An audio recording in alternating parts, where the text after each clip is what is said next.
Peace and love, ladies and gentlemen. This is your main man, Mr. X.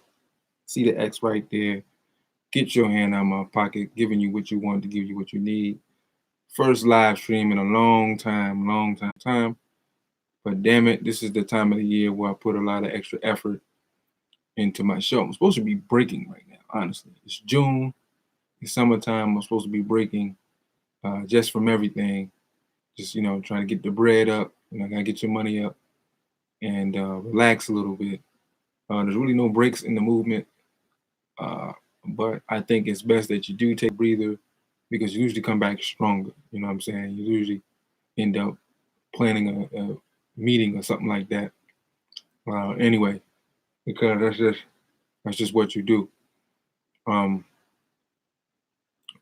Strangely enough, I wanted to get into the movement around the time I had my third child, and so it was my first child with my wife, my current wife, and it was kind of like, hey, yeah, I want to get into the movement where they kill black people. I mean, whether you in the movement or not, you're dead anyway. But then you become top of the list when you're an activist, and so many different things that go into that. Like for instance, you can say you have the right blood type and organs for a rich cracker to have, or something that is in need, that's low in supply.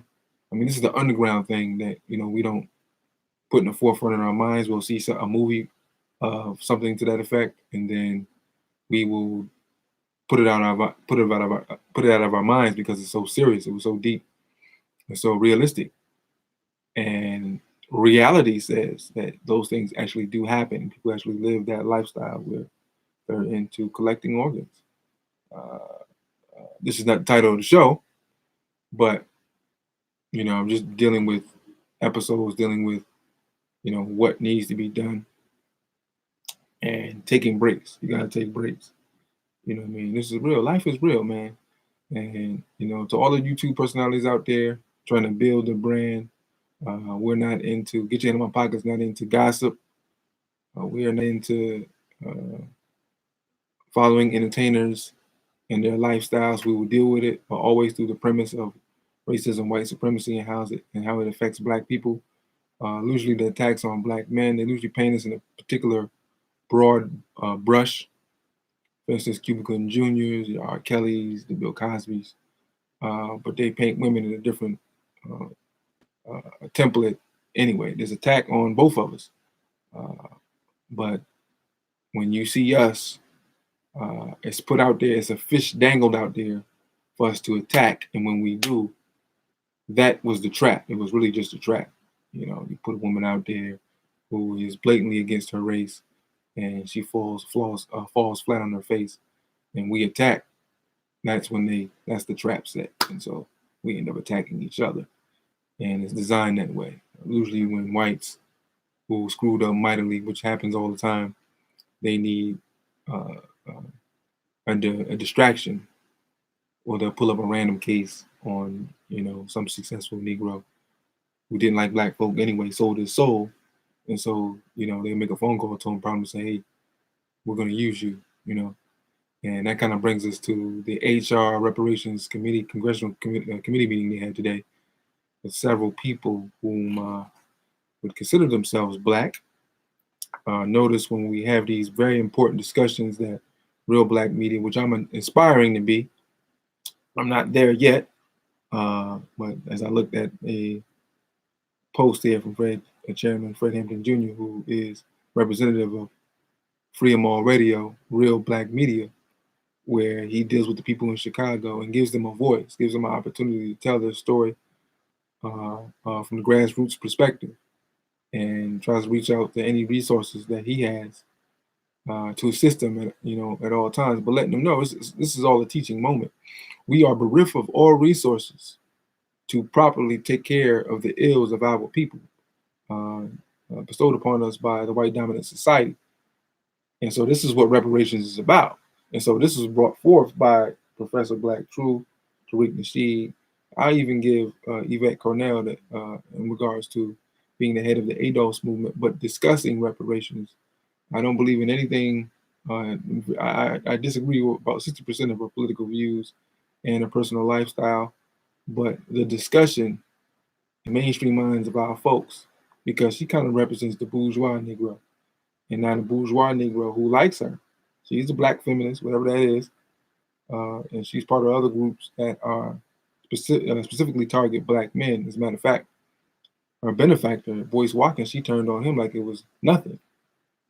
So she's obviously a gender-driven woman. But nonetheless, she and Antonio Moore, Tariq Nasheed, Professor Black, True, Jason Black, uh, they did an excellent job in, one, discussing reparations in a way that we're saying cut the check. And this is the title of the show, HR 20, cut the check. The congressional meeting in HR 20 was basically put in legislation to have the discussion, talk. That's all it is. It's just talk. People are excited about it. I talked to some members and representatives of the new Black Panther Party, and they were having a meeting of their own at the same time, a rally outside the Capitol. A lot of Panther members there. They made their presence known. Those are the types of things that you need on the ground to have something like this pass. You need to get the masses involved in it. People, basically, you need to look like you're about to riot. And anytime you're about to have a rebellion, you have X amount of numbers out there, and it has to be persistent and consistent. They'll give you weeks and months. We're talking about years of doing this if you want to do it. The Poor People's Campaign, that's what it was supposed to be. Dr. King was going to bring a bunch of black people out there who was homeless, and the sorts had nothing to lose because they had absolutely nothing. And they were just going to sit on the White House lawn until they got what they wanted. They had nowhere else to go. And you don't have enough cells for all those people because it was black and white. And, I mean, Brother Khaled used to say, we got enough jail for all you niggas that want some jail. And that's when those concentration camps were going to get exposed. But the resources, they would have went bankrupt. So as it was, they stayed out there for about a month or so. It was a farce. Jesse Jackson, the coon ass Jesse Jackson. They set up a tent city. They had it all. They had it all. All right, you guys stay out here for about a month or so, and then we get you out of here. And that's what they did. Up until the point where you have thousands of people on the lawn saying we're not going to move. This is going to be organic. There's no real leader. You understand? There's no real leader. You can't have somebody out front saying, hey, this is what we're going to do, and then I'll bring you in, because then they would just cut the snake off the head. They create the Masonic complex in black people. Messiah must come to lead us. Once that Messiah is gone, the movement's over with. So you're going to set up an organization. You got to have people ready to move in. It was a movie called, what is that damn movie called? It's an old Western movie. I actually like it. Actually not old, it's 93. Tombstone. And it was the Cowboys. The so-called formation of the Cowboys, which was created by black people. First Cowboys were black, but whatever. From the Western perspective of whites being cowboys and being a large gang, a notorious gang, basically the KKK before the KKK. They were in the Tombstone area out in California, I want to say.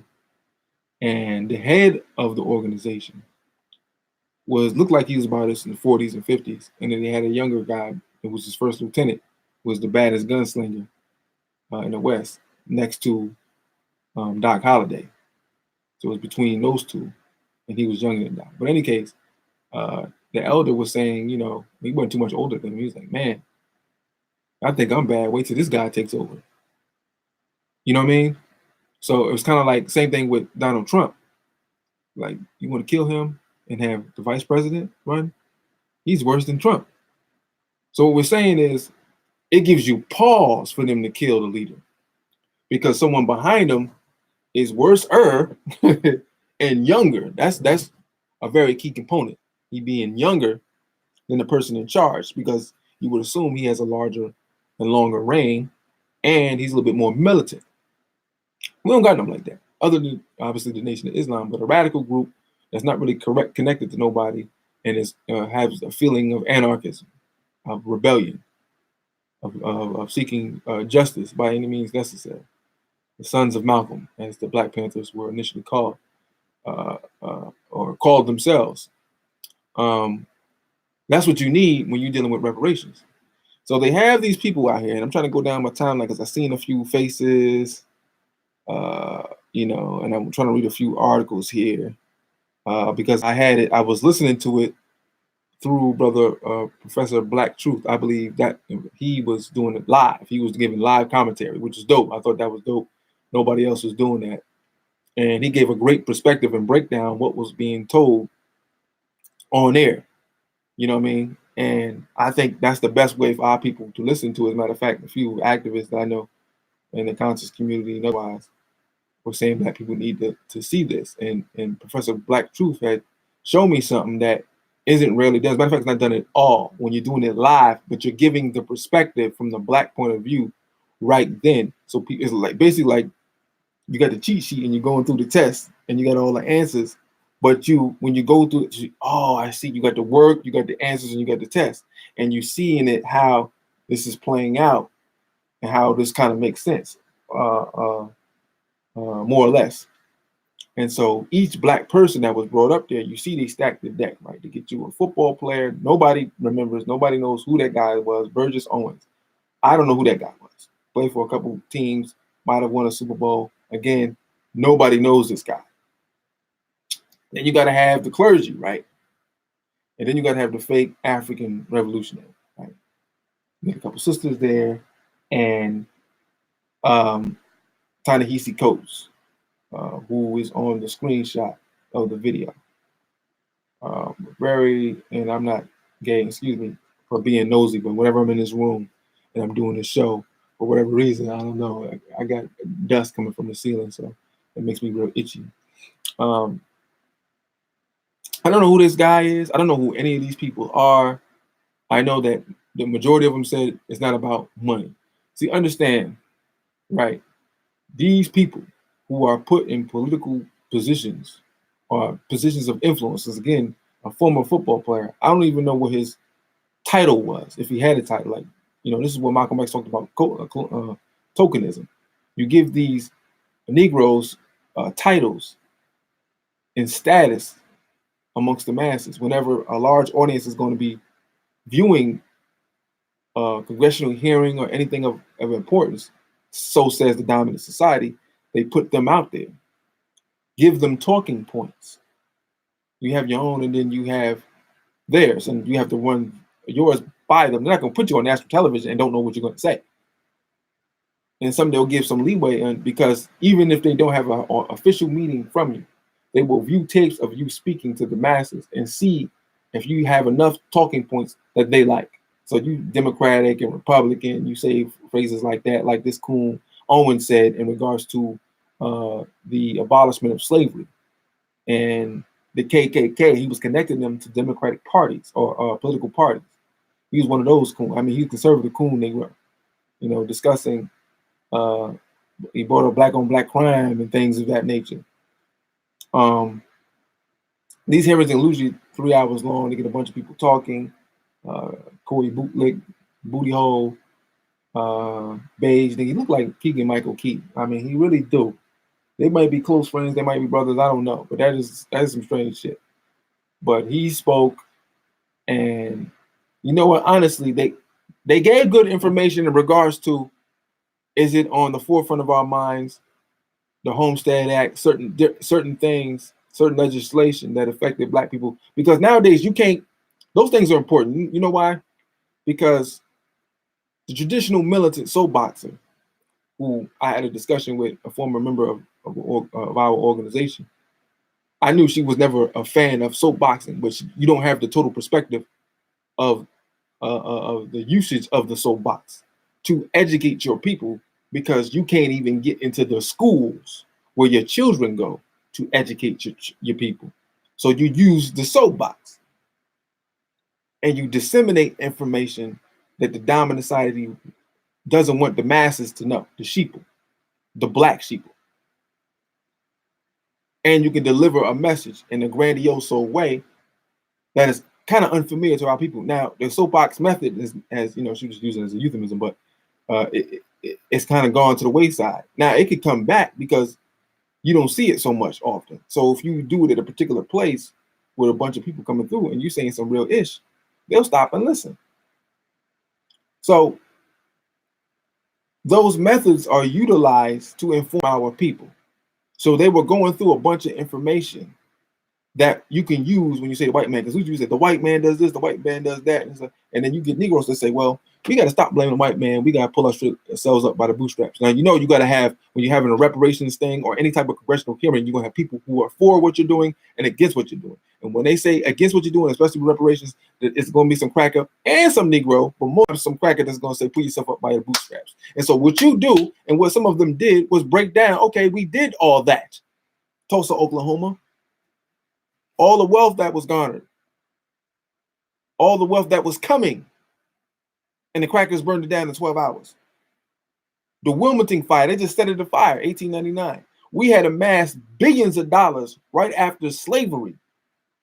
They just gangstered it from us, took our land. They tell you about the mass movement from the South to the Mississippi and the South, from up into the North, the Great Migration, they call it. It was great terrorism. They didn't all go up there for jobs. They got chased out of the South. I tell people, when the KKK and these white nationalist organizations have meetings, they're talking about taking life. They're talking about terrorism. Why we can't get black people to a meeting. Why we can't agree to do something, to have a meeting, and then have the actual action to do the business. Why we discussing that and maybe throw it out there and maybe do it, and then we say stuff like, hey man, hidden colors, maybe it's going to affect white folks and they're going to feel some type of way, so we don't show it. Meanwhile, these crackers is like, all right, you get the napalm. You two guys go down to the club, the bowling alley, the strip club, go to these places, scout out some soft targets that we can get. We'll meet back in a month. I want everybody to have 2 names of guys that we can take out. We want a young Negro. And they do it. They get it done. This is how these people end up on milk boxes missing. This is how these people get killed. And strategically, the killers, upon getting caught, they don't have no mugshot in the newspaper. But when we do something, they do it immediately. You see what I'm saying? So, discussing the white man, they were going to loans, the distribution of wealth, when the country, because they went in the past, they didn't deal with so much with the future. But like I said, it was good information. I'll give them that. And the whole meeting was bullshit, just so y'all know. Cut the check. No one said cut the check. Nobody wanted to be clear, right? But I want to deal with this while I'm right now. Everybody was giving out, like I said, good information. They were talking about the loans that they were giving to white folks, low interest. Martin Luther King discusses a soundbite with him I played all the time about basically the United States government giving poor white folks land and farmland and money and resources, and then giving them free grants to go to college to learn how to farm and keep the farm going. So they had nothing to worry about. And then those people who got all those resources free of charge are the same people that are saying liberalism to say pull yourself up by your bootstraps. And so in the words of Martin Luther King, even Martin Luther King said, cut the check. See, all those Negroes there, their deity is Martin Luther King.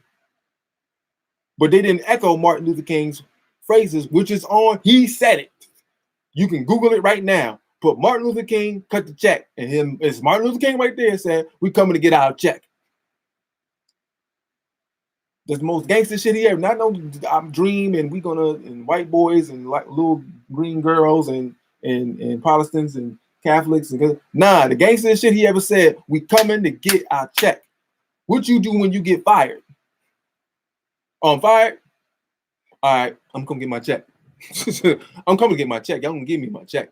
I don't want mail. Too many things happen with the mail. The mailman might decide he gonna quit, or he may try to gangster. Nah, I'm coming to get it, so you can put it in my hands. I'm coming to get my check. You ain't playing no games when you say that. So you got 44, 45 million black people looking at you to bring the noise, because this is discussion. HR 20 is the discussion. The discussion about possibly thinking about doing this reparations thing. And so they get these bootlicks out here and they talk about absolutely nothing. Now I get at the crackers. I didn't get a lot of the names because I didn't watch it live, so I didn't see them. I follow all black news. So unless a cracker says something unbelievably racist, I don't really get that information. But unfortunately, I get a lot of that all the time because some crackers always saying something racist. Most of the time, they have guns. But anyway, um, you have the pull yourself by your bootstraps. You had the clergymen there, so they're coming from the Christian angle, basically meek and humble, and love everybody, and they covered all the talking points, all the talking points. I'm sure a bunch of people will do videos on this. It may be too political, right? Because it's not gossipy enough. We don't give ourselves enough credit in terms of intellectual. I think that once the information is given, and then you can break it down, our people can. I mean, they can follow real easy. I mean, everything can be broken down common sensically. Shout out to the brothers who are going to tackle it. I'm tackling it right now. Ta-Nehisi Coates is not a representation of black people. Understand, when they put out people whom look like you, that you know nothing about, they're saying that's your representation. Shout out to T.I., someone who is in the minds and hearts of most black people because of his musical endeavors, his rapping, his entrepreneurship, his philanthropism, and speaking up for black people. He's gaining more information. He's being around radical people, which I'm liking. And so now the whole let's lose an entertainer to speak for us is working with T.I. because T.I. is doing real man stuff. He's doing some real black man stuff. And so if any entertainer would jump out there, I would have to pick T.I. because when he was asked the question, hey, would you meet with the president? He said, if I can bring Minister Farrakhan. You see what I'm saying? So he's being presented with the questions. He's answering them correctly. He is developing and improving his vocabulary. So this is great because young black street cats look at him and they see the transformation. You ask these young boys about these albums, man, they know the transition. Like you can't tell me our people are dumb when they tell you about the works that certain blacks have done in their albums, and they dissect the albums, like they dissect the song. They can tell when your message has changed and you gotten smarter, and they follow you crazy, and they'll give a whole dissertation on whom you are. And so you take that, you use that, and you bring it back to the movement because T.I. has that transition. And it's just like kind of like, yeah, you can do that too. You gotta be careful with the hey, I've done it, you can do it too type stories. You see what I'm saying? These nigger crackers up here that were discussing reparations for black people are not the type of you want to say, hey, I've done it, they done too, because you gotta have credentials. See, they had universal black intellectualism there. They had HBCUs in there. They discussed the same things over and over again. They bring up the same talking points they always talk about without reparations. HBCU money. This is what any politician deals with when we got to get the black vote. Healthcare. We don't necessarily want a check. This is what all of them said. It's not just about a check.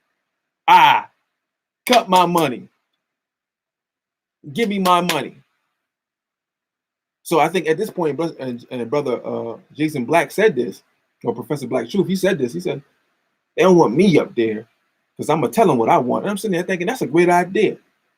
Everybody who's got any type of black media, whether you got 7 subscribers, 200 subscribers, 400,000 subscribers, you come up with your own reparations. Now, I know what the brothers from Nation Islam are going to do. They're going to go to the final call. They're going to go to the message black men. They're going to go to most honorable Elijah Muhammad. Cool. I ain't mad with that. That's cool. Bring what the Muslims want, Black Panthers, new Black Panther Party, to any congressional hearing, any situation where you have politicians with real influence and you put that before them and you say, this is what people want. If you want our vote, we have to start discussing this realistically. If you want our vote. And what we're going to do here is talk, if you don't do it, this is what's going to happen. Because ultimately, that's what power is. If I say, this is what we're going to do, and you agree to it, and you don't do it, you renege on me, you become a renegger, I got to do something to you. And I really don't want to do no more stuff to black people. What I like to do really is just be like this. Listen, if you fuck us on these points here, this is 7 points, and you don't deliver on these, 7 random white people going to die. You don't know if it's connected to us or not. You're just going to know 7 random white people are going to disappear. That's what you like to do. That's power. That's what the mafia does. I don't know what color you is. Death. Goodbye. How you think the president got killed? Any large murking, as we like to call it, large scale murking, which is basically one person, any of the Kennedys, Martin Luther King, Minister Malcolm, the mafia involved. Yeah. Anything in Harlem that was done, anything. I'm talking about political meetings nobody knew about. Bumpy Johnson had to be present. You couldn't start without Bumpy. Everybody would be there. Bumpy wouldn't be there. They said, "Damn, we can't wait till Bumpy get here. Wait till Bumpy get here." So that's how that shit. Imagine how that shit rolls in other parts of the United States. This is how things are done. They're not done on CNN, C-SPAN, and the cameras, which you're seeing right there. It's a perfect opportunity for Black people who are put in those positions to say, hey, I am for my brothers and sisters. Cut the check. I got 5 minutes. This is what I'm saying. Cut the check. Cut the check. Cut the check. Cut the check. Cut the check. Cut the check. Cut the check. I'm going to put on some music. Cut the check. Cut the check. We want the check. We want the check. We want the check. We want the check. Whatever it is that y'all do nowadays, go viral with that shit. You get all young Black folks like, yo, I don't know, they had this meaning or something about reparations or something like that. And this dude played this music and was like, cut the check. And all the kids gonna be like, cut the check. Then you're gonna have all the masses of Black people behind you just like that. But no, them niggas didn't do that. Of course, them niggas wasn't gonna do that. They weren't gonna play no song about cut the check. They wasn't even gonna mention cut the check. They was gonna say shit like, we need some emotional repairments, because it's reparations, a synonym, I think, of repair. That is the optimum word in reparations, repair.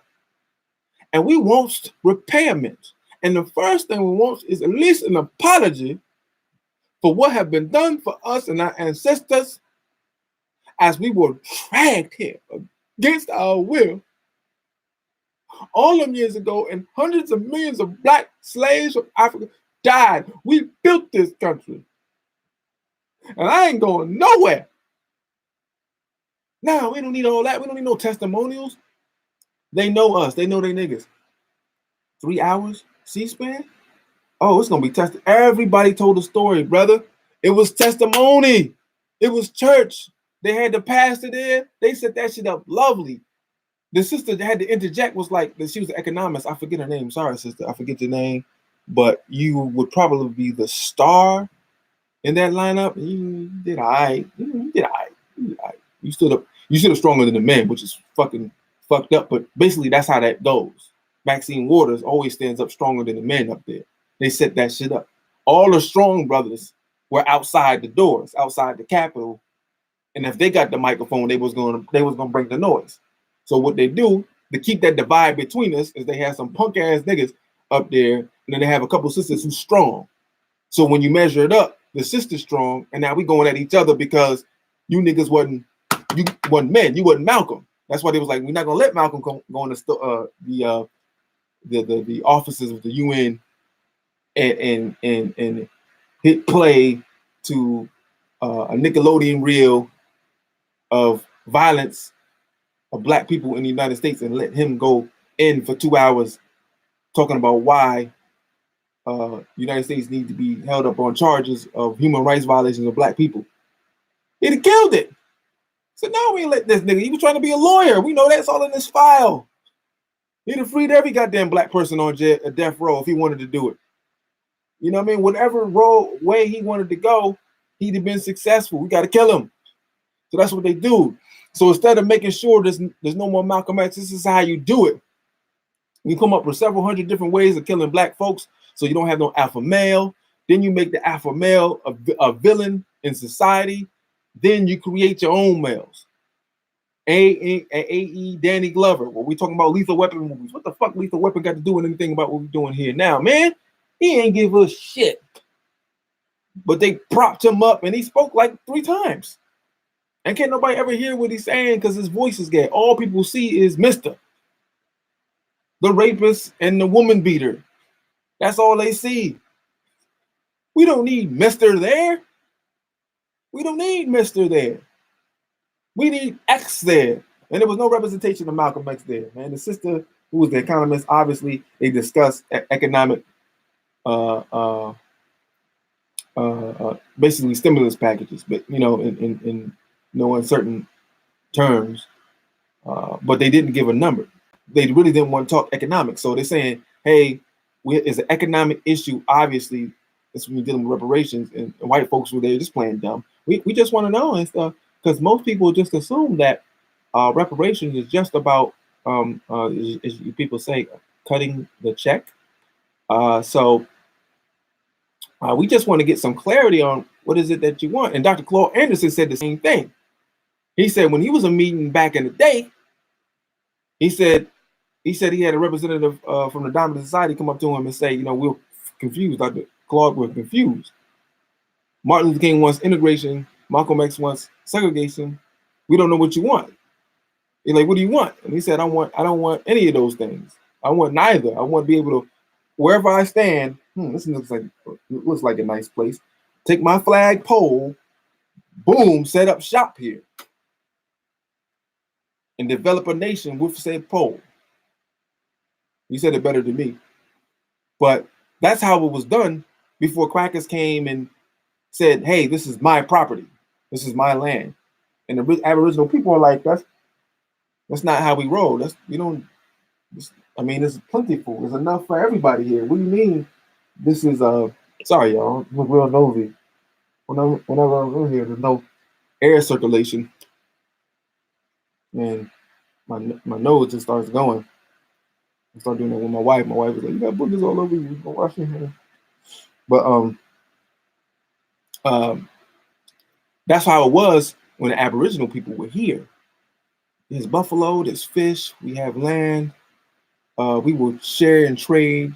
We will teach you if you don't know, and if you have something that we don't, we can barter, and we can learn from each other. That's how it was. It wasn't no names and stuff. Like you talk about the names of Africa. Africa had different names depending on what part of Africa you went. You know what I mean? So these crackers come and be like, "This is America, huh?" From who? There's speculation about that. Amerigo Rasputia or whatever. There's speculation about that. Is that even true? Same thing with Africa. Sorry, I just got a text.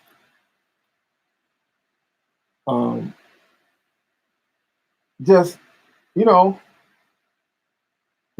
are the things that we're dealing with. So now they're gonna play dumb. They're gonna say, I don't know what you're talking about. What do you want? No one's gonna say, hey, get throw the figure out. Be aggressive. Hey, every black person get $1 trillion. That's 44 trillion. These people lose money purposely. I saw an article, I don't know if it was old or not, but they do it every year. The government just lost $6.5 trillion of the taxpayers' money. And it's added up to all the local governments who lose money. In our local government, we lost $6 million. I want to say we. I don't consider myself American, Albanian, anything here. But for the purposes of getting reparations, goddamn it, I'm a Foundation of America and descendant of slaves. Because I want my check. I want my check. I want my money. Shout out to Steve Harvey. Say, Willie Jones, this is an old comic strip. Willie Jones, where my money at? You gonna fire me? Hell, where my money? Where my money? I don't know much about the Virginia brother who went crazy and started shooting people. I hope it was all crackers. Like I said it. I said it. I hope it was all crackers. Shout out to that brother. Because finally the brothers is like, now, all right, you want to call us terrorists? Fine, I'm gonna oblige you. You fire me? I'll be right back. I'll be right back. And he went and handled his business. Now I hope he didn't kill no black people. Like I said, I don't know all of the story. You see what I'm saying? Hopefully he went Cole and Ferguson was like, no, yep, pow, yep, pow, yep, pow. Now it's live and let live. Khalid Muhammad said, if y'all would just act like human beings, but you can't even act like human beings. You can't even act. Act. Theater. You guys created theater as we know it, Western theater. everything you stole. But when you think of theater, you think of old white folks on stage, just corny as hell. And you're acting. You do these movies with these benevolent white cops, white male cops, who kill everybody for the greater good of some woman or some other person or justice or whatever the fuck. He was acting. Those movies take months. So for months, he was acting. Scene, cut, scene, cut. We can't get motherfuckers to act like you give a shit. Which basically what their argument was. Act like you care. Say you're sorry. And shout out to Tariq Nasheed. He said the same thing. What black people really want is for white folks to say they're sorry. We good with that. I wish we can do the same thing to each other. Everybody just whoever go to beef to anybody, just be like, yeah, my bad. Because we don't need no heartfelt. We don't need to do all that. Yeah, my bad. Man. You know what I'm saying? I was tripping on that. Man. You know how we do it. Respect. A few words.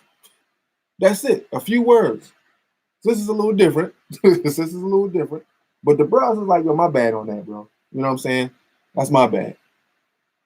Can't be like, all right. 9 times out of 10, that's what's going to happen. And now once that's over with, we can move forward and deal with this beast because we do everything but deal with this beast. And so again, HR 20, which is a nothing burger, but it's an opportunity right there. You're in front of millions of people. You're in front of the world. Everybody's going to see this. Everybody's going to see you in front of the world. Make it motherfucking happen. And you blow it. You got the old Negroes there. You know, this is the thing, man. Because they were there. Matter of fact, I'm gonna hit you this way. They hit it out the park. Why? Because they were there to do what they did. Again, you're not gonna have Malcolm X at that table discussing reparations. You're not gonna do that. You're not gonna do that. You're not gonna have any grassroots representation of the masses of people anywhere in the United States. Have an opportunity to speak honestly and forthrightly for African people. Now, you got 5 minutes to speak. I spoke in front of the Common Council. You can say a lot in 5 minutes. I never went over my time. I never even got the warning or your time is up. I would always speak, get my shit out, boom, boom, boom. A lot of times I'll have stuff scripted, so I want to make sure I had certain things that I was going to say that I had in my mind, and I get up there and I just forget because I get rolling on something else. So I'm like, let me bring my little script, read the script as fast as possible, but clearly as possible. I speak fast. It's just how I am. And if I got some time left, maybe add something else in there, and then I'm done. So you can get a lot out of 5 minutes, because you know why? These niggas told every Negro spiritual that ever was. That's where I left off at. The testimonials. Everybody had a story. This white lady, or this, because I couldn't view it, so I'm going by the voices. A lot of times you can't understand black people from white people. You can't, these niggas be around these white folks for so long, it's like the banana in the tailpipe. Shout out to Eddie Murphy. The banana in the tailpipe. You don't know your own. You can hear the power, the soul, the melanin from them. Oh, that's a brother. I couldn't hear that from some of these niggas. I didn't know. So somebody was talking about somebody daycare doing babysitting. Sorry, y'all. I know this is nasty. Somebody babysitting for them and volunteering to do it, and it went on for a number of years. And so finally they felt guilty and wrote her a letter. I don't even know if at the end of the story. All right, so it was some very important people, right? This was the story from when I gathered. Very important people had children, needed a babysitter. They exclaimed it amongst a bunch of people. One young person came forth and said, I would volunteer to babysit your children. Volunteer, that means non-paying job. So they kept doing it. And so it became, hey, can you come over and, thank you so much for watching our children. And apparently they felt, guilty, as white folks do. Watch out when they say guilty. Always watch out when white folks say guilty. And so after a number of years, they wrote her a letter about how guilty they felt. Now, the person who told the story didn't actually say if they cut her a check. She was just connecting that to reparations. That softball ass story. People were telling stories that were so softball. I mean, just go through Hidden Colors and pick a story. A woman who supported her man and defended her man who was wrongly accused of a crime in 1944. That shit is still happening. She said, my man didn't do this. They looked at her, bitch, you lost your mind. She's 9 months pregnant. They chase her down, string her up, hang her ass, cut the baby out from the womb, stomp on the baby. Nothing happened to them. You tell stories like that when you're in front of 44 million black people. You tell the most gruesome, disgusting, horrific, brutal stories because it's 5 minutes uninterrupted. If you're going to tell stories, don't tell me when I was a young man, this is the coon nigga, Burgess Owen. When I was a young man, a white man challenged me to go to college and get education. Shout out to Black Truth. He made a great point. He said we always get inspiration from crackers. Noticing all them fucking movies that show us down in the dumps, some white savior comes and taps us with holy Jesus Christ juice, and now we can take over the world. Like we're not of independent thought, that we don't answer to a higher power, that we can't motivate ourselves, that other black people can motivate us. A black woman, you ever have a black woman tell you to do something, man? You may not like it at then, but after a while, you start thinking about it. She's right. All this stuff you see, it ain't much, but I wasn't motivated to do nothing before I met my wife. Just playing ball and chilling. Then they hit that juice, they hit that with that other half of your power. You can't be complete without a black woman. And so they hit you with that other half of the power, and you, boom, you out there, you moving, you making it happen, you know? Like, damn, I was never motivated like this. People can see the difference in you. Then they see somebody standing next to you that empowered you. Then you're like, oh yeah, that's what it is. That's obvious, without even having to say it. You know? I don't know what these niggas is doing.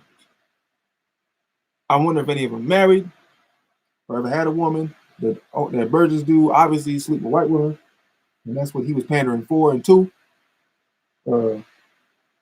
Because this is what they do. And shout out to brother Black Tree. He was dropping some real hot and heavy game. When they buy athletes, this is what they buy. And coincidentally, we do that in the black community. We regurgitate the same stereotypes over and over. It's a cycle, especially when it comes to athletics. We want the child to go pro. Get good grades, whatever that means. Do your schoolwork, go pro. We don't go specific. We don't go into detail. We don't say, what curriculum are you learning? Can we supplant this? How are the teachers treating you? Do you feel like you are welcomed in that classroom? Do you feel like they would miss you if you didn't come? You see what I'm saying? Questions like that. How are you being received by your other white classmates? Let's start there. How are you being received by your other white classmates? Because we take our children out to public schools full of black children because they're not safe, apparently. Even though the schools we take them to, those are the ones that get shot up all the time. But we continue to run out there. That's the sickness. That's the mental illness. That's reparations, that mental illness thing. And we feel like that's the safest place to be, around the same people that's killing them. That lady who took her son and her family out to that rural white area. And the first day of school, the young man got lost going to school. He missed his bus because it was first day of school. He didn't know where to catch the bus. And he didn't know what time it was, so he missed it. He went looking for help, knocked on the door. The dude came out blasted. He could have just showed up right here with the gun, like, need some help, buddy? You lost? Nah, he came out, boom, boom, boom, boom, boom, trying to kill a kid. And when they interviewed her, she was like, I can't, it's the elephant in the room. I didn't want to think it was racial, but I guess it is. And then said, if I had to choose, they didn't prompt her to say this, but this is how most black people feel. If I had to choose between the two colors, I have to be your color because it's just not fair. You know, why should I be victimized for the color of my skin? I did not choose to be black. Okay, I'm sorry. All right. What you sorry for, bitch? Like you said, you had no control over whom you are. But they beat us to death with racism, and we submit because we don't want to talk about it. This sister had a husband in the military. They were a full family. And she's still in front of the cameras by her damn self talking about, Master, I'm sorry, I'm going to try harder. That's what that reparations discussion was about. Master, I'm going to try harder. Wait a minute. What the fuck you mean try harder? Y'all owe us, man. This is what this whole thing is about.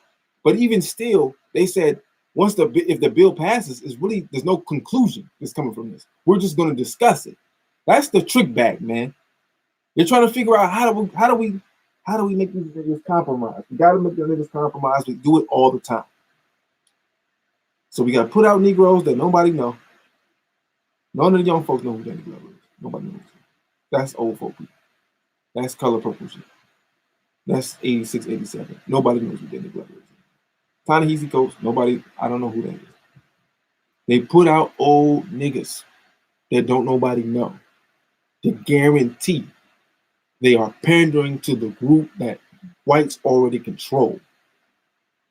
Once you get past a certain age as a black person, they control you. The children out there are not being controlled. They say no one can control them. You're right. They're wild cards. Until they're not. So the whole discussion was worthless and useless. No one said anything of might. We know the discussion, nothing was going to come out of it. They wasn't going to say, hey, you know what? You're right. $35 million for every black person. So you're looking for people to get specifics. And that's why I did this show today. I'm going to give you my reparations bill. And it's to start discussion. You put stuff out there and now people can build on it. You see what I'm saying? That's something tangible. Now somebody put something tangible out there. But since I'm only in the confines of my home, I would have to go pulling up my email so I can tell y'all my reparations plan and what can be done, what would look like reparations for black people. I'm going to do it, y'all. I went there. Gotta take some more chances, man. We got to get out that comfort zone. You dig? Get through that threshold. So this is what I was going to do. Yeah. I'm going to give you, and I only got down to 6, but we can deal with the 6. Or 8. Oh, I got 8. Okay, let's deal with it. So this is what reparations look like for me. I'm sorry again, y'all, with this, because my nose itching like hell. Okay, I'm gonna try to hit through it without doing that, man. This is really unattractive. Number 1, $30 million will be issued to African Americans who can trace their lineage to slaves. Cut the check. So every black person who can trace their blood lineage back to a slave, mother or father, $30 million. This only applies to African Americans. Okay. Historically, black colleges will be fully funded by black people.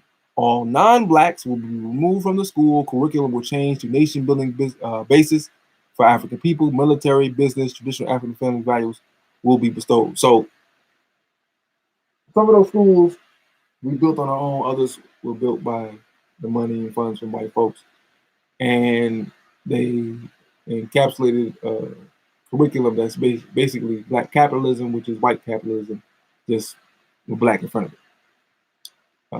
There's no radicalism there. As a matter of fact, there's a large LGBT push for the most known HBCUs, Howard and Morehouse, where Dr. King went, and brothers out there were wearing heels, and now they're allowing transgender whomever to go there. So there's a lot of fuckery going on. And when you don't have your own money and funds, people say, all right, you want to stay open? You need $30 million. I got $30 million, but this is what you're going to do. See these heels? See these pumps? Michael, go ahead and put these on and give these to every brother. And we want to make sure every black man here has a pair of pumps in his room. Got to wear them once a week. $30 million. There you go. Sign right there. And that's what ends up happening. So once we fund the HBCUs, all that shit is gone. All of it. We taking old Negro pictures out of there, paper bag test, mulatto ass niggas. Goodbye. Goodbye. In the trash can.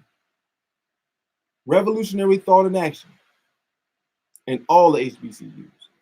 Some HBCUs got 90% white folks in it. Well, 90% your ass up out of here. Goodbye. Now, the teachers who are working there who are more black will be giving the new curriculum. We'll be reviewing their contracts. We basically gonna give you the lay up, get down and lay down. This is what we're teaching. This is what we're doing. If you are not for this, we will terminate you, and we'll pay you off. We'll give you a nice little payout. But if this is not for you, deuces. Chalk it up, you deuces. I'm just giving a couple of things out there for y'all to take and just mull about, chop it up, whatever you want to do. All right. Number 3. Dealing with the military. We want to have a military, just like Nation of Islam and certain other groups, whom every man is basically a military member. We want training like that, and those things will be done at the university as well. All the men will go through boxing, wrestling, karate. They would weightlift, powerlifting, all those different things. So they're built up like military men. You see what I'm saying? And we're going to try to create military bases as well, just like America does all over the world. We're going to do that all over the United States. So wherever we are at, we have a protected group of people whom are there in the nearby area, strategically placed so they can get there at a period of time if black people are harmed. But I'll get to that down the line. Number 3, access to all of Africa will be granted without Western powers' interference, so business, industry, and commerce can be properly set up. Listen, ladies and gentlemen, there is no nation without Africa. There is no nation without Africa. There's no reparations without Africa. Look, we can start with the check, get that $20 million, but some other things need to be put in there. We need to go for broke with this. Because you can go story after story after story, and currently these things are continuously happening. All the stories that we can tell from 1940 and 45, 50, we can tell in 2019. There are brothers been hung, there are brothers been shot to death, there are brothers been burned, there are women that have been killed, pregnant. All those things that were happening 100 years ago are happening right now. So when we come with a list about what we want, we swinging for the stars. We could just say, give us all the United States, but we're trying to be practical as possible here. And this is basically going to bring upon a civil war. White folks don't give up nothing, man. They conquer everything. They don't do business with you. Look, they don't do minority ownership. When you get white folks money, they are the majority. Why? Because you needed them in the first place. Otherwise, you would have not had them in there. You needed their money. So when they just say, hey, I don't agree with this, they can just say, I'm taking my money elsewhere.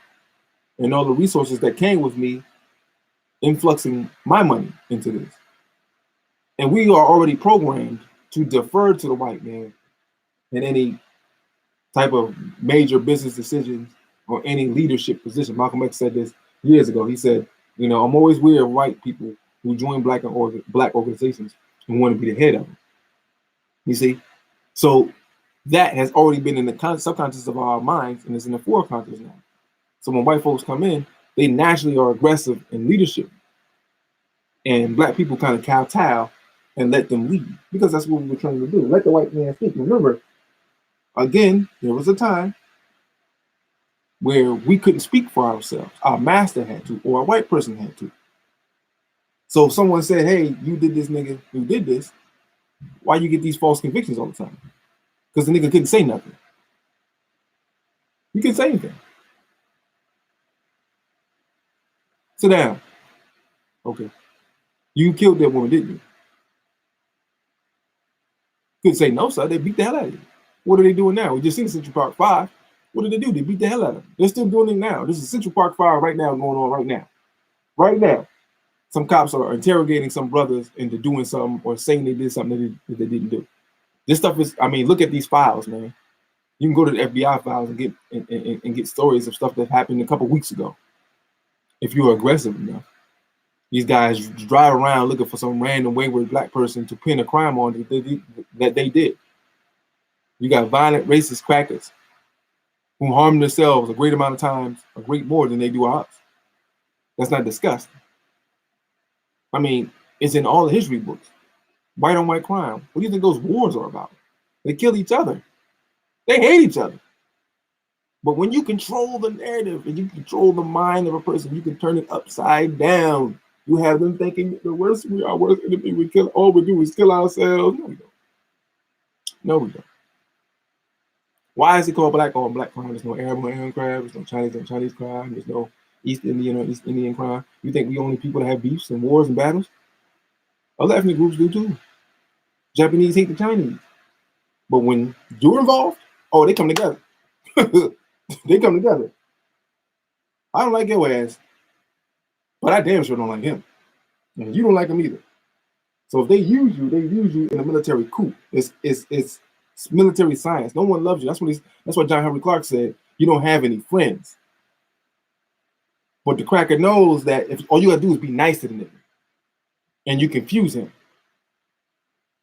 The man on death row who killed 27 black people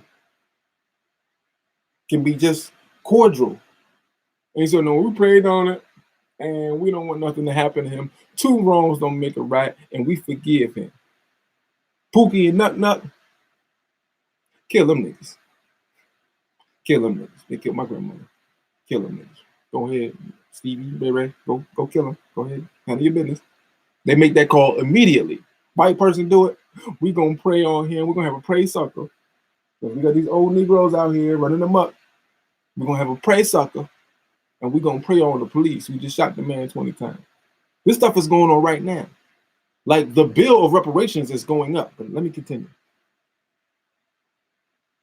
Number 4, 5 states will be allocated to African people in a revolutionary committee of elders, and which will be commissioned to run said states. States must stay 90% black. Any Africans entering the USA must come to said states. Proper screening must be implemented. Separation, ladies and gentlemen.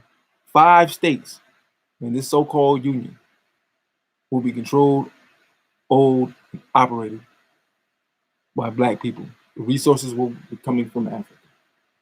We will be sending people who already have the skills to build pipelines, buildings, commerce, anything that we can create. Let our minds be wild. We have the children who are excellent drawers, create things on paper, and we build it. We go into Africa, we get into the resources, we get into the land, and we split it. We send half black people, half African people. We teach and train them on how to do certain things so they can do it for themselves in their own country.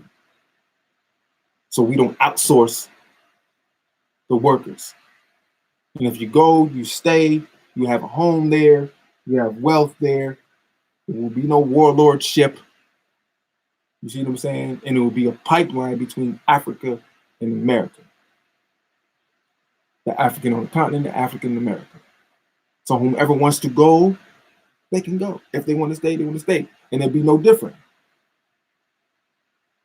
But you will be screened. You won't have no nigga shit in them in Africa. Okay?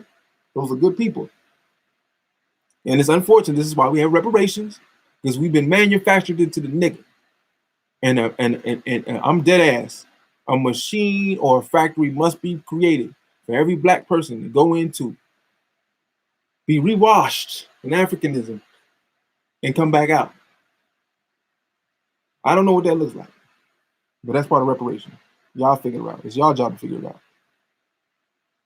Through thorough analysis on the laws that were created to redistribute wealth and resources to enslaved Africans. We must go through, I think Brother Claude Anderson would be perfect for this. As a matter of fact, he should be the lead in terms of economic. He made the first affirmative action plan for black people in the 70s. And we should go over it thoroughly and implement it. And he will be the lead in said things in regards to reparations and what should be done for our people. The Dawes Rolls were one of those things where land and resources were supposed to be given to black people about 100 years ago, and we were systematically shut out like we always are. And so we must go through that to get what is owed to us. Black people will now be a protected sovereign class, nation, status, whatever you call it. All that, the Black Moors stuff, bam, there it is. There y'all go, Moors. We're going to put y'all in charge of that. Put that all together. We already got the schools to implement the militaries. Anybody touches so much as sneezes on us, we can respond with maximum reprisal. And nothing can be done to us. We're a law-abiding people. So sovereign status is cool. Ain't nobody gonna be like, oh, they can't do nothing? I can rob a bank. I'm gonna go rob a bank. We don't do shit like that. With the things that are being implemented, won't nobody need to do that. You rob banks. Why? Because you ain't got no goddamn money. If you got money, you don't rob a bank. Except if you're a cracker. Because that's what crackers do. When a cracker got $6 billion, he want $12 billion. Black people get $6 billion. I'm cool. I'm cool. I'm good. White folks don't think like that. Greed. So we're going to have black laws for black people. The Mayan principles will be returned. We'll have a black constitution. Any black person who committed a crime outside the 5 states of said United States, they will be brought and tried to a court controlled by black people. So whatever we do, you can't try us and convict us for nothing. For the entirety of our time here, you have controlled us and prosecuted us by the Constitution, but you have not protected us by same said law. Black people die by the hundreds by racist white folks, and they get off. The laws don't apply to us when we can benefit from them, when we were wronged. You see, because we're still considered less than a human being. We're still considered as chattel. What did you do? What did they say about stray dogs? You put him down. Nothing will happen to you. He was suffering. Take the dog to put him down. You know? And you do it. Take him out of his misery. And that's what they do to us. They treat the dogs better than us. So, number 7, all schools with majority black students, elementary, middle, high school, will have black staff. Teachers unions have no power in our school district's curriculum will mirror college courses. We want to make this very clear, and also the technical institutions will be re-implemented into high schools as well. Understand that all schools are black districts, and you can keep the same, zip code and area code, whatever the fuck you do, and that determines where you're going to school at. We can do all that. We can be in that area. You're coming up off some of that land. I've seen them neighborhoods. You're coming up off them. That's a fact. You're coming up off them. But the schools that exist that are majority black, the staff will look like the children who will have training. When you deal with training, when you usually training, you talk about training for white racist crackers to not be so white and so racist. Now, we're going to train out, and we give them the opportunity, the option to say, listen, you got $20 million, you don't have to work, you don't, whatever. Some people will, some people won't. You're probably going to blow that, you're probably going to need a job. To work here, this is what we're teaching. It's all radicalism. This is black nationalism. Every city, black people populate, and are the majority of the city. Even the minority. Doesn't matter. If 2 black people there, they're sovereign citizens. So they shouldn't be out. There shouldn't be no black people walking around, zombified, homeless. All these different things will be part of the reparations package. Restore and renew. People who are out there on the streets that are black and trace their lineage back to slavery. We want institutions set up to bring them back. We're not housing anybody unless they have severe mental illness and are mentally disabled. Then that's where they will stay for the entirety, basically, of their lives, unless they want to try to strike out on their own. And monies will be allocated to them on the United States government. The United States government pays for all this. HBCUs are freed financially. Not another fucking bill is going to come into the mailbox. Black banks will be reinstituted. All the ones that were robbed and burned down will be reinstituted. Those are the banks that we will go through in our land to get low interest loans. All the stuff, life is going to be affordable. Having money is just going to be a foregone conclusion. Just to say that you have it. Even the damn paper going to look different. No more crackers on our money. That's for damn sure. Ownership of devices. This is number 8. This is my last one right now. Ownership of devices created and invented by blacks will be returned to the families of the creator. Back pay will be additional to advancements from reparations, especially i.e. Henrietta Lacks. You know about the story of Henrietta Lacks, when her genes were taken that were invincible, had been used for cures and diseases, and her cells probably brought in about a couple 50 trillion zillion dollars since her untimely death from cancer, I believe. I think it's cervical cancer she got in the early 1900s. But she had children. She had a husband. She had family members. All those family members will be paid, and yeah, that's basically the example I want to give.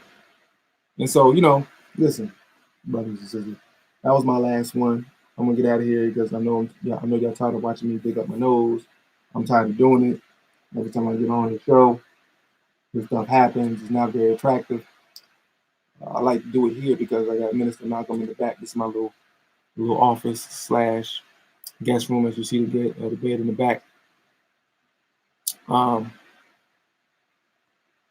Put together your own list of what reparations look like. Let's not argue about should we get money. When we had this discussion 15, 20, 30 years ago, in the mainstream media, the dominant voice for black people was an actor who said we don't need reparations. They got the final say.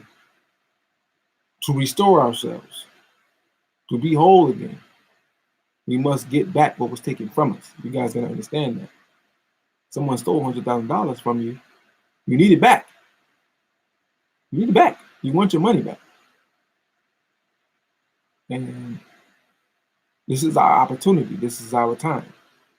We can get whatever we want as a collective. These people are going to divide us. The coons that they put out there were sent to divide us. We can bash them all day long. The cracker is the enemy. They purposely put that together. They asked the dumbest questions ever. The dumbest questions ever. The people who responded to said questions were very meek. Like I said, the one sister was strong, the economist. I forget her name. She was strong, but she was only 60% compared to what needs to be said, what needs to be done. No numbers were put out. And even she said that we don't necessarily want to check. No one said definitively, I want my bread. No one said that. And so what crackers take it to mean is we got you. You can come here and talk about it. But as long as you don't say monetarily what you want, then we're good. Think about this. It was a roundtable discussion years ago with Malcolm X, James Farmer, and Wyatt Parker, or something like that. Coons. And a white man who moderated. And he didn't moderate. He did more than moderate. He controlled the whole fucking conversation. When you moderate, you ain't supposed to control. You're just supposed to moderate. You're supposed to hand it off. The white man that moderated the congressional hearing actually did a pretty good job in terms of moderating. That's the only type of credence and kudos I give to white folks. They did a pretty good job of moderating. It's not easy to do. You got to be strong so that you can keep order, so that you can get out what you're trying to get out, whatever that was. But he dominated the conversation and maneuvered the reparations discussion because it was about compensatory, economic compensatory efforts to the Negro for slavery. Before you know it, the cracker done added every fucking body.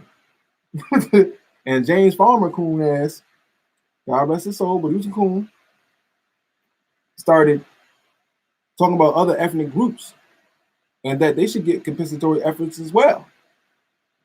And Malcolm was like, no. This is about the Negro. This is about the Negro and payments made need to be paid to the Negro from slavery. It's got nothing to do with Dominican Republic and all that. Like, yes, it is. Yes, it is. What I'm saying is people were thrown out there to change the energy, change the narrative. They started talking about church. They started talking about a whole bunch of other stuff. Danny Glover's activism. They talked about a whole bunch of other shit. Everybody black in there should have been given a figure or giving one of the things I just said. Someone mentioned HBCU. Nah, you didn't. You said funding. Nah, fuck that. People started clapping. That's where they get these coons from. My perspective is it would be a radically run university. The curriculum will be completely thrown out. The old paper bag Negro is going to be completely thrown out. And it will no longer need to be on the table in terms of funding because it will be fully funded and fully controlled by black people who are liberators. And black people who are liberators, organizers, freedom fighters, Unabombers, if we need to get it popping. You understand what I'm saying? But they always bring that up. Healthcare, the same shit that we were discussing 100 goddamn years ago. Jobs. Now we want jobs. We want businesses so we can own our own, we can hire our own people. And we won't have to worry about them needing employment. Because all the creativity we have, we go to the Shark Tank and give it to the white man for a lump sum of money. None of them people want to share power with you, man. So all you crackers is out. Anybody want to invest, they have to look like you. Oh man, you can get crazy with this, man. You can have fun with this. You put this shit on a sheet of paper, you can start thinking, man, put it out there. Put yours out there. What does your reparations look like? Go crazy, man.